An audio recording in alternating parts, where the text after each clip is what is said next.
सभी माननीय सदस्य आग्रह करते हैं कि चूंकि समय बहुत हो गया है, इसलिए 2 से 5 मिनट के अंदर भी अपनी बात रखें, समय काफी हो गया है। अब मैं माननीय सदस्य श्री शकील अहमद खान से आग्रह करता हूं।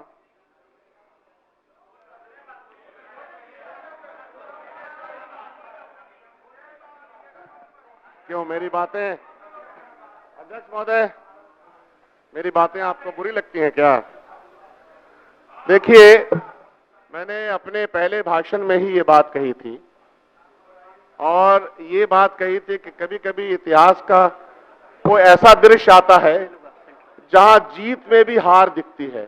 आप तमाम लोगों के चेहरों पे जीत तो गए हैं, लेकिन शर्म से निगाहें झुकी हुई हैं, क्योंकि जो तथ्य पेश किए गए हैं यहां, उस तथ्य का कोई जवाब नहीं है आपके पास। आप जवाब दे देंगे अपने तौर पे, लेकिन जो इतिहासकार इतिहास लिखेगा कि आज इसी सदन में जो बातें विपक्ष की तरफ से कही गई हैं, उसका कोई जवाब नहीं था।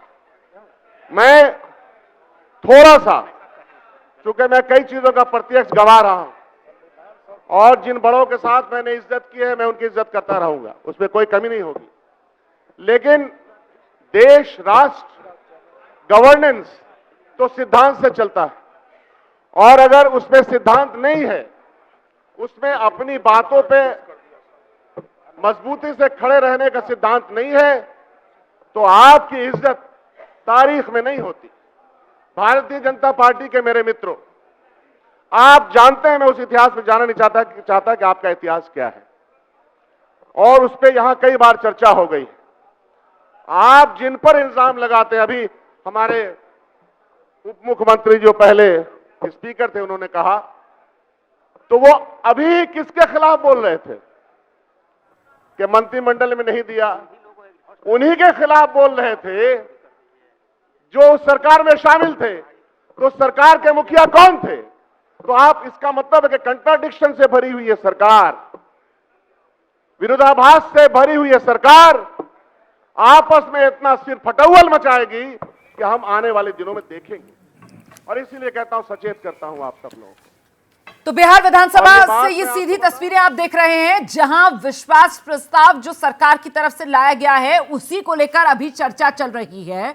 इसमें तेजस्वी यादव, फिलहाल आप देख रहे हैं ये कांग्रेस के नेता हैं जो अपनी बात रख रहे हैं, लेकिन इससे पहले तेजस्वी यादव, उन्होंने बड़े ही आक्रामक अंदाज में सदन के भीतर अपनी बात रखी, निशाने पर पूरे सम्मानजनक तरीके से नीतीश कुमार को लिया, कटघरे में बीजेपी को खड़ा किया, और जो बार बार बात कही जा रही थी कि इस बार नीतीश ने अलग रास्ता महागठबंधन और आरजेडी से लिया, इस वजह से क्योंकि क्रेडिट काम का आरजेडी ले रही है, तो इसको लेकर भी साफ तौर पर तेजस्वी यादव की तरफ से कहा गया कि क्रेडिट क्यों ना लें, अगर काम हमारी वजह से हुआ तो क्रेडिट तो लेंगे, और साथ ही नीतीश कुमार दोबारा नहीं पलटेंगे। क्या इसकी मोदी वाली गारंटी मिलेगी? लगे हाथ ये भी बीजेपी से मांग कर डाली। मुझे लगता है कि अभी तक इस प्रस्ताव पर जो चर्चा सदन में हुई है, उसी पर एक एक त्वरित टिप्पणी यहां मौजूद सभी मेहमानों की लेते हैं। शुक्ला जी, आपसे शुरुआत करते हैं। मैं तेजस्वी जी का जो भाषण था, बहुत ही मतलब कहना चाहिए संतुलित और एक परिपक्व नेता के रूप में आज उन्होंने खुद को प्रस्तुत किया। हालांकि इसके पहले भी चुनाव के समय पर जो उनकी रैलियां हो रही थी, उसमें भी उन्होंने बड़ा अच्छा प्रभावी तरीके से जनता के बीच में अपनी बातों को रखा, और उसी का नतीजा था कि सबसे बड़े दल के रूप में अपने दम पे उन्होंने आरजेडी को खड़ा किया। इस बार के विधानसभा चुनाव में ना तो लालू जी का चेहरा था, ना राबड़ी जी का चेहरा था। तेजस्वी के कारण ही आरजेडी 79 सीटों पे जीती थी, और आज विधानसभा में सकारात्मक तरीके से बिना किसी की आलोचना किए उन्होंने अपनी बातों को रखा। और एक चीज़ और जो स्पष्ट किया वो ये कि कल को यदि नीतीश जी के साथ जाने की जरूरत पड़ेगी तो उन्होंने दरवाजा बंद नहीं किया है, क्योंकि उनको पता है कि नीतीश जी का जो स्वभाव है उसके चलते कल वो फिर से हमारे साथ आ सकते हैं। बिल्कुल, राजनीति संभावनाओं का खेल है, और ऐसे में वो द्वार जो है संभावनाओं के लिए वो खुला रखा है। रामकृपाल सर, जो शुक्ला जी कह रहे हैं बिल्कुल सही है। मैं एक बात और कहूँगा कि जिस दिन ये नीतीश जी ने आरजेडी से दामन छुड़ाया, उस दिन भी तेजस्वी ने जो भाषण दिया था, बाकी बहुत सारे लोगों ने बड़ा उग्र भाषण दिया था, लेकिन तेजस्वी का जो कमेंट था बहुत ही समझदारी भरा कमेंट था, और उन्होंने बाकायदा धन्यवाद दिया था नीतीश जी को। तो मैं एक बात तो मानता हूं कि ये एक बहुत मजे हुए राजनीतिक का भाषण था जी। लेकिन जो कुछ नीतीश कुमार ने अपने जीवन में किया है उनको सुनना, ये मौका खुद नीतीश कुमार ने दिया था और नीतीश कुमार दे रहे हैं। चाहे कुछ भी हो, जो भी उन्होंने कहा है वो नीतीश कुमार का किया धरा है, इसमें कोई दो राय नहीं है। तो इसलिए जब आप बहुत आसानी से इस तरह का मौका देंगे तो कोई भी उसका फ़ायदा ऐसे मौके पर उठाएगा, और ये मौका था, उन्होंने बिल्कुल सही बात रखी है। बिल्कुल सर, मतलब कसर कोई छोड़ी नहीं तेजस्वी यादव ने, लेकिन नीतीश पर जितने हमले उसमें थोड़ी सी नरमी वाली बात और बीजेपी पर पूरी तरीके से आक्रामक अंदाज। आपका आकलन क्या रहा है जी? देखिए, मैं तो मेरे दोनों साथियों ने जो कहा है मैं उससे पूरी तरह सहमत हूँ। उससे पहले दिबांग भी रेखांकित कर चुके हैं कि तेजस्वी यादव का बिहार की राजनीति में बहुत ज़बरदस्त उभार हुआ है और वो बार बार उन्होंने चुनाव की संघर्ष में भी साबित किया और अभी इस वक्त भी उन्होंने जो भाषण दिया वो बहुत ही प्रभावशाली भाषण था। मेरे ख्याल से बहुत कम प्रभावशाली भाषण पिछले दिनों इस तरह के देखने को आए हैं जो उन्होंने, और ख़ास बात से उन्होंने जो कहा कि मोदी जी की गारंटी बड़ी मजबूत होती है, लेकिन वो गारंटी दें कि ये दोबारा नहीं पलटेंगे, वो मेरे ख्याल से इस भाषण का सबसे केंद्रीय, सबसे प्रभावशाली फिक्रा था। अब विजय सिन्हा साहब जो बोले उसमें देखिए उन्होंने दो बातों पे अपना फोकस किया। पहले तो तेजस्वी खिलाफ जो भ्रष्टाचार के आरोप हैं उनके ऊपर उन्होंने फोकस किया, और दूसरे परिवारवाद का आरोप है कि रानी के पेट से राजा पैदा नहीं होगा। ये भारतीय जनता पार्टी का एक स्थापित दृष्टिकोण है जो उन्होंने भी बड़े अच्छे तरीके से उन्होंने उसको रखा। अब देखिए नीतीश कुमार जी क्या बोलते हैं। अब तो मेरे ख्याल से जो विश्वास प्रस्ताव है सरकार के पक्ष में, मुझे लगता है उसका एक तरह से फैसला हो ही गया है। बिल्कुल, वो तो विधानसभा अध्यक्ष के खिलाफ जो अविश्वास प्रस्ताव आया था और उसमें जिस तरीके से सत्ता पक्ष भारी पड़ा उससे ही तस्वीर साफ हो गई है, लेकिन अभी तक जिस तरीके से बातें रखी गई हैं पक्ष विपक्ष की तरफ से, आपका आकलन दिबांग जी? देखिए, मुझे लगता है कि ये बहुत पॉलिटिकल भाषण था, और अगर आप आरजेडी को देखें तो आरजेडी कहीं ना कहीं एक दायरे में सिमटी हुई पार्टी रही, और तेजस्वी यादव की यहाँ ये कोशिश है कि वो उस दायरे से बाहर निकले। लगातार वो उसकी कोशिश कर रहे हैं। आनंद मोहन के बेटे पर जो उन्होंने बात कही उससे बिल्कुल साफ है कि वो उस कोशिश में लगे हुए हैं। यानी आरजेडी एक ख़ास सीमा में बंधी हुई थी, उस सीमा को पार करने की कोशिश है और उसको एक गरिमामय तरीके से, तो आरजेडी की जो इमेज है वो भी बदलने की कोशिश है। आप ये देखिए, जब भी इस तरह के मौके होते थे पहले तो पूरा पटना जाम हो जाता था, पूरा पटना में प्रदेश भर से लोग आ जाते थे, तरह तरह के दंगे होते थे, दुकानें लूटी जाती थी। इस बार वो नहीं देखा गया, और कल जब पुलिस आ गई थी इनके घर पर, तेजस्वी यादव के घर पर, तब भी जो भी विरोध प्रदर्शन हुए उसमें इस तरह का उत्पात नहीं दिखाई दिया, जिससे आरजेडी को अक्सर जोड़ा जाता है। मेरे ख्याल से एक बहुत बड़ी बात है, और ये बात ऐसे स्वतः नहीं हो रही है, ये कोई नेता हैं जो उसको करवा रहे हैं, और वो तेजस्वी यादव हैं। अगर आप देखिए तो उनको बार बार जो उन्होंने जिक्र किया अपने भाषण में वो है बेरोजगारी का। यानी युवाओं से, वो खुद युवाओं के नेता ये समझते हुए कि युवाओं की बड़ी संख्या है, युवाओं के नेता युवाओं से कंसर्न रखते हुए युवाओं की टीम बनाना चाहते हैं, ये भी उन्होंने साफ किया। और मेरी उनसे जब बात हुई तो उन्होंने यही कहा कि हम ये चाहते हैं कि नए लोग हमारे साथ आएँ, अलग अलग जातियों के, अलग अलग वर्गों के लोग हमारे साथ आएँ। तब उन्होंने कही थी करीब 3 या 4 साल पहले। ये जो उनका आज का भाषण है उसमें वो दिखाई देता है कि उनकी कोशिश कहाँ जा रही है और कितनी वो सफल भी हो रही है। एक बात, जो तीखापन, जो कड़वापन युवा होते हुए वो दिखा सकते थे, उन्होंने नहीं दिखाया। अगर आप देखें पूरा कार्यकाल जब वो डिप्टी चीफ मिनिस्टर रहे, हमेशा नीतीश कुमार जब भी आते थे उनके पाँव को छूना, उनके बैठने के बाद बैठना, ये वो चीज़ें हैं जो लोग नोटिस करते हैं, जो लोग देखते हैं, जो लोग समझते हैं। और ये चीज़ दिखाकर वो ये दिखाना चाहते हैं कि ये जो एक बात है कि ये बड़े घमंडी हैं, अहंकार में हैं, उद्दंड हैं और ये होते ही ऐसे हैं, इसको एक तरीके से उन्होंने रोका है और लोग देख रहे हैं। आज और देखिए ना कैसे राममय माहौल में तेजस्वी यादव जो हैं उन्होंने राजा दशरथ का जिक्र किया, उन्होंने प्रभु श्री राम के वनवास का जिक्र किया, और ऐसे में जो एक मिनट, और ये दिखाता है मैच्योरिटी के साथ साथ ये भी दिखाता है कि वो आगे की राजनीति कैसे करने वाले हैं, ये उसका इशारा भी है। अब सुनाते हैं जरा जो तेजस्वी यादव की तरफ से सदन में बात कही गई थी राजा दशरथ का जिक्र करते हुए, कैसे उन्होंने कहा कि राजा दशरथ को मजबूर होना पड़ा प्रभु राम को वनवास भेजने के लिए, तो कैकेयी को पहचानना क्यों नीतीश कुमार के लिए जरूरी, कैसे नीतीश कुमार की तुलना राजा दशरथ से कर संकेतों ही संकेतों में खुद को किस मकाम पर पहुंचाने की एक सियासी कोशिश के तौर पर देखा जाएगा क्या तेजस्वी यादव के इस बयान को? बयान सुनिए, फिर चर्चा करेंगे। अब हम को बताना हम नहीं चाहते हैं कि दशरथ तो नहीं चाहते थे राम वनवास जाए, लेकिन कैकेयी जरूर चाहती थी कि राम जो है वनवास चले जाए।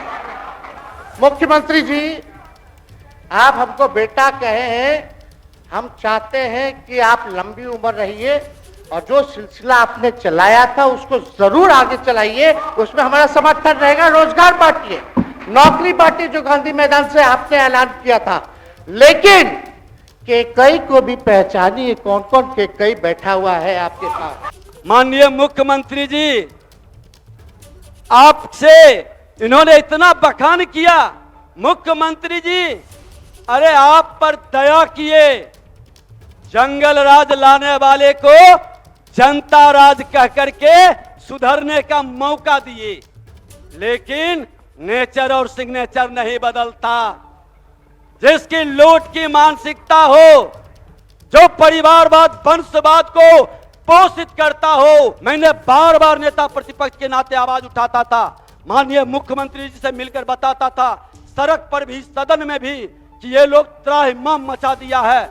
और हम धन्यवाद देंगे मुख्यमंत्री जी को कि आपने संज्ञान लिया, आपने उसे बता दिया कि मैं अपराधियों से और भ्रष्टाचारियों से समझौता नहीं करेंगे।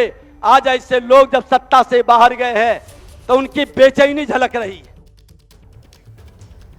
तो ये जो आर पार देखने के लिए मिला सदन में, इसी पर जरा जल्दी से एक और रिएक्शन लेते हैं। राकेश शुक्ला जी का रुख करते हैं। मतलब एक तरफ तेजस्वी यादव थे जो रामायण, राजा दशरथ, प्रभु श्री राम का वनवास और कैकेयी का जिक्र करके नीतीश कुमार को नसीहत दे रहे थे कि आपके आसपास जो कैकेयी है जरा उनको पहचानिए, और दूसरी तरफ बीजेपी थी जो संस्कारी तेजस्वी यादव, और संस्कारी कोट अनकोट में लगाकर इसलिए कह रही हूं क्योंकि बार बार तेजस्वी यादव ही कह रहे थे कि मुख्यमंत्री जी आपको हमेशा पिता तुल्य हमने सम्मान दिया है। दूसरी तरफ बीजेपी थी जो परिवारवाद के मुद्दे को लेकर निशाना तेजस्वी यादव पर साध रही थी। निश्चित तौर पे तेजस्वी जी की तरफ से सारी बातें मैं यही कहूँगा कि इस तरीके से प्रस्तुत किया गया कि भविष्य के दरवाजे बंद नहीं होने चाहिए।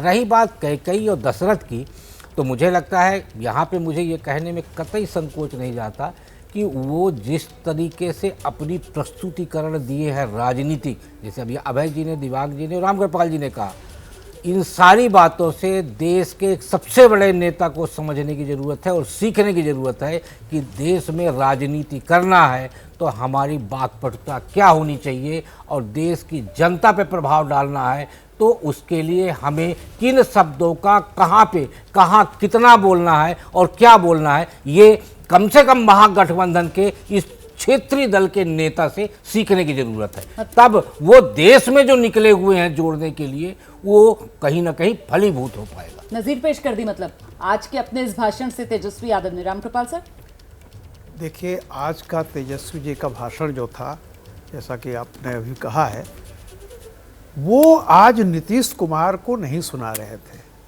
उनको मालूम था कि सत्ता के खेल में हम जीतने नहीं जा रहे हैं।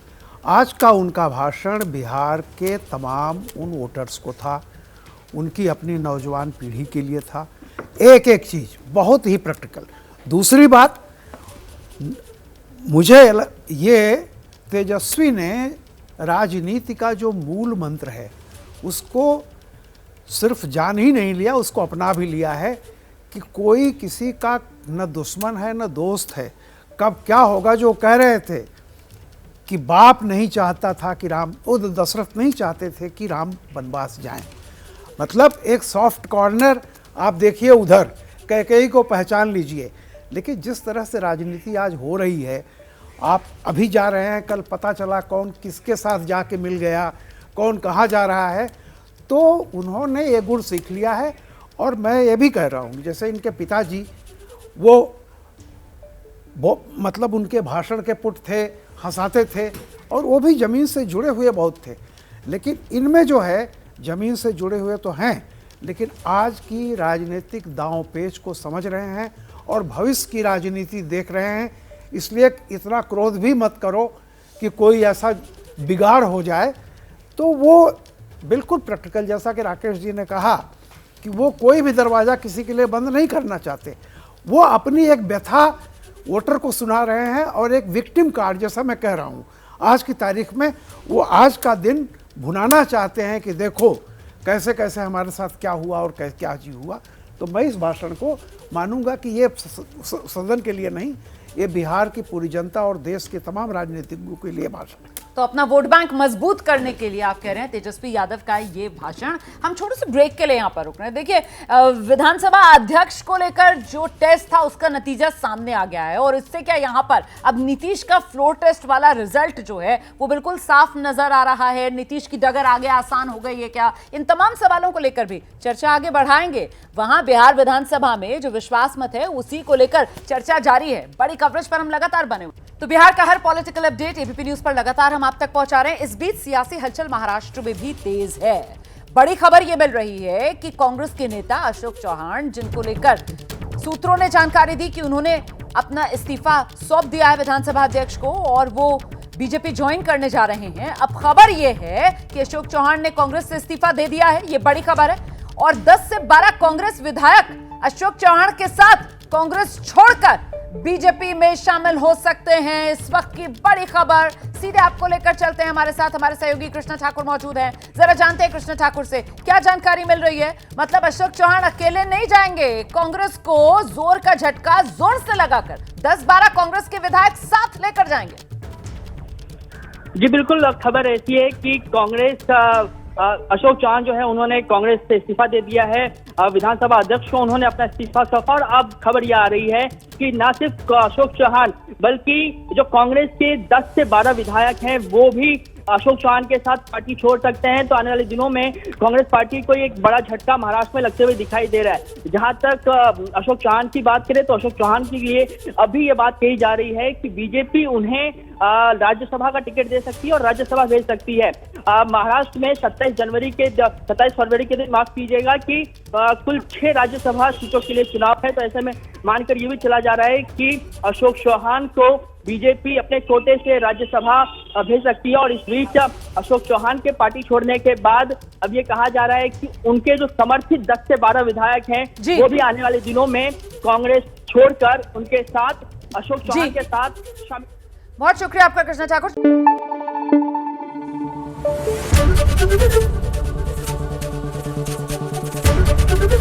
एबीपी न्यूज आपको रखे आगे।